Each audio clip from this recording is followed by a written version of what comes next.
Surat international airport પર હવેથી માત્ર 20 રૂપિયામાં સમોસા અને 10 રૂપિયામાં ચા અને કોફી મળશે. નાગરિક ઉડ્ડયન કેફેની શરૂઆત થઈ ગઈ છે.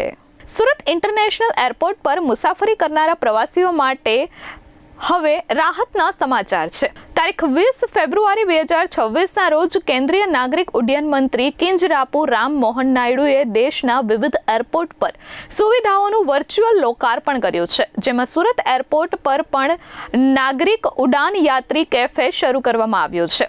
આ કાર્યક્રમનું મુખ્ય આયોજન કોઈમ્બતુર એરપોર્ટ પરથી થયું હતું, જેની સાથે સુરત એરપોર્ટ પણ ડિજિટલી જોડાયું હતું. એરપોર્ટ પણ ખાણીપીણીના ઊંચા ભાવોથી સામાન્ય મુસાફરો હંમેશા પરેશાન રહેતા હોય છે. આ સમસ્યાના ઉકેલ રૂપે સુરત એરપોર્ટ પર ઉડાન યાત્રી કેફેની શરૂઆત કરવામાં આવી છે. અહીં ખૂબ જ નજીવા દરે નાસ્તો અને પીણા ઉપલબ્ધ થશે. સમોસા માત્ર 20 રૂપિયા, ચા કોફી 10 રૂપિયા, 20 રૂપિયા પાણીની બોટલ અને 10 રૂપિયામાં સ્વીટ ઓફ ધ ડે મળશે. Bureau report S24 news Surat.